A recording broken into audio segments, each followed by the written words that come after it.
नमस्कार, Manju dot fitness में आपका स्वागत है।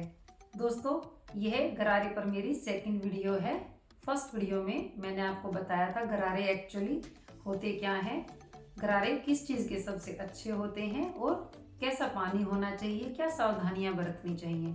इस वीडियो में मैं आपको गरारे से संबंधित ही कुछ 4-5 सवाल हैं जिनके जवाब दूंगी जो कि हमारे दिमाग में उठते हैं, जैसे कि नमक कौन सा होना चाहिए गरारे करने के लिए, और दूसरा क्या नाक से संबंधित बीमारियों में हमें गरारे करने चाहिए, और अगर गला छिलता है गरारे करने से तो हम क्या करें, और अगर पानी पी जाते हैं गरारे वाला तो क्या होता है।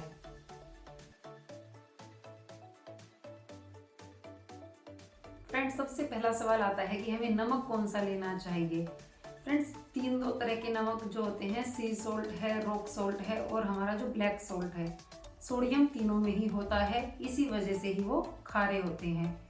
लेकिन जैसे ब्लैक सॉल्ट है उसमें फ्लोराइड थोड़ा सा ज़्यादा होता है, और मिनरल्स की अगर बात करें तो मिनरल्स होते तीनों में हैं, लेकिन समुद्री नमक में थोड़े से कम होते हैं और रॉक सॉल्ट में और सेंधा नमक में कंपैरेटिवली थोड़े से ज़्यादा होते हैं।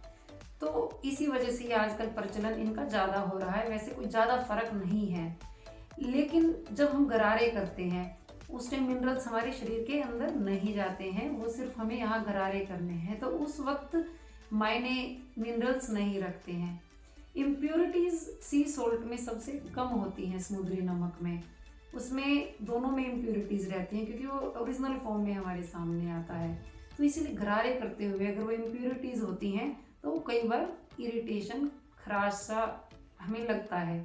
और दूसरा, आयोडीन जो है वो समुद्री नमक में ही होता है, तो दूसरे नमक में, दोनों में नहीं होता है।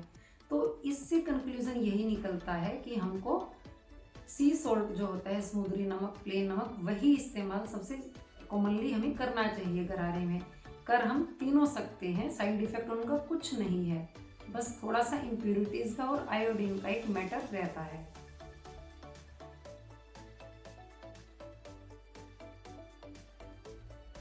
फ्रेंड्स, दूसरा प्रश्न आता है कि अगर गला छिले तो हम क्या करें। किसी किसी का गला छिलता है, किसी किसी का गला बहुत ज़्यादा सेंसिटिव होता है, तो ऐसे में क्या करें।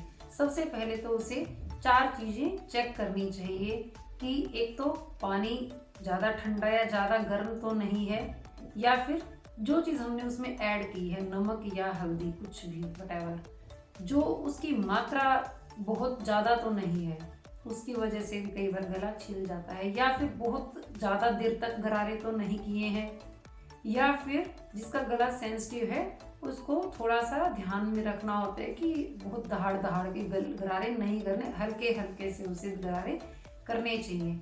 ये 4 चीज़ों का ध्यान रखेंगे तो आई थिंक प्रॉब्लम सॉल्व हो जाती है। अगर फिर भी गरारे करने के बाद किसी का गला छिलता है तो 3 चीज़ें हैं जिसका हम ध्यान रख सकते हैं। एक तो जैसे हल्दी डाली है तो वो हमने पाउडर लिया और डाल दिया, तो क्या कर सकते हैं, उसको एक उबाल दिला के फिर उसका हम पानी डाल सकते हैं, उसमें उसके दाने दाने नहीं रहेंगे, छान के उसको इस तरीके से ले सकते हैं।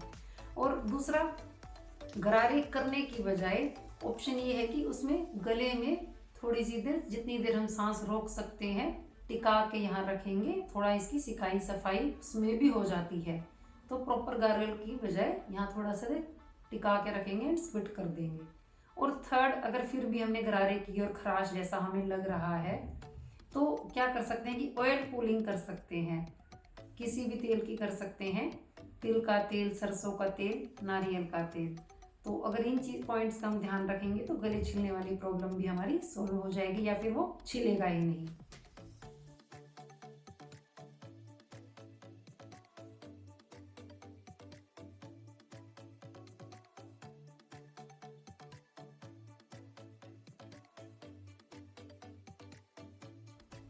दोस्तों, गरारे जितने गले की प्रॉब्लम में हेल्पफुल हैं उतने ही नाक की प्रॉब्लम में भी हेल्पफुल हैं, क्योंकि नाक, कान, गला ये बाहर से दिखने में अलग अलग हैं लेकिन तीनों अंदर से जुड़े हुए हैं। इसीलिए ईएनटी स्पेशलिस्ट डॉक्टर्स भी सेम ही होते हैं। और एक चीज़ प्रमाण है कि जब कई बार नाक में इन्फेक्शन होता है तो वो गले में पहुंच जाता है, गले में कुछ प्रॉब्लम होती है तो अगले दिन हमें नाक में कुछ प्रॉब्लम हुई मिलती है, जुकाम कुछ भी या इन्फेक्शन है। तो इस चीज़ से जब इन्फेक्शन ट्रांसफ़र हो सकता है तो गरारे गले में करेंगे तो उसका बेनिफिट ऊपर क्यों नहीं मिलेगा, वो इन्फेक्शन को ट्रांसफ़र होने से रोकेगा। तो नाक की प्रॉब्लम में भी फ़ायदा रहता है। और वैसे भी जब हम गरारे करते हैं तो उसकी हीट नोज़ तक पहुंचती है। तो ये एक मिथ बना के रखी है जो लोगों ने कि सिर्फ गला खराब है, गले में दर्द, सूजन, खराश है तभी हमें गरारे करने हैं। ऐसा नहीं है। नाक से संबंधित साइनस भी है तो भी हमें गरारे करने चाहिए। गरारे बहुत से चीज़ों में और भी फ़ायदा होता है, ये भी बता देती हूँ। चलो मैं, अस्थमा के पेशेंट्स को भी गरारा करना चाहिए। एलर्जी है जिनको, पोल्यूशन से आए हैं, बाहर से, हॉस्पिटल से आए हैं, धूल मिट्टी से एलर्जी है, गर्म कपड़ों से एलर्जी है, उस केस में भी गरारे कर सकते हैं। किसी की वोकल कॉर्ड्स कमज़ोर हैं तो बोलने से गला दर्द हो जाता है, या फिर जो टीचर्स हैं, सिंगर्स हैं, पॉलिटिशियंस हैं जिनको ज़्यादा बोलना पड़ता है, उनके लिए भी गरारे बहुत अच्छे हैं। गले में दर्द नहीं होने देगा वो। और जैसे कि ओरल केयर है, जो डेंटिस्ट वगैरह है वो भी रिंस करना बताते हैं।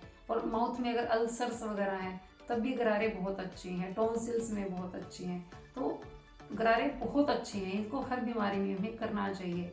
और जो दिमाग में एक रहता है कि गरारे करते हुए जो पानी होता है वो कई बार हम अंदर लें या ना ले जाते हैं गलती से, कुछ लोग जानबूझ के भी लेते हैं। तो मैं इस केस में यही बताऊंगी कि अननेसेसरी ज़्यादा नहीं लेना चाहिए, क्योंकि उसमें पानी होगा या बेटाडिन होगी या कुछ भी होगा। तो नमक तो होता ही है, जनरली नमक के ही होते हैं। तो नमक ज़्यादा अंदर लेके जाने से पानी के साथ इस तरीके से फॉर्म में सब्जी में होता है तो बात अलग होती है। तो वो अननेसेसरी बीपी बढ़ाएगा या फिर हार्ट प्रॉब्लम क्रिएट कर सकता है। तो इस तरीके से पानी ज़्यादा अंदर नहीं लेके जाना चाहिए। और दोस्तों, इस वीडियो में इतना ही। नेक्स्ट वीडियो में किसी नए टॉपिक के साथ मिलेंगे। आप अपने स्वास्थ्य का ध्यान रखिए। तब तक के लिए नमस्कार।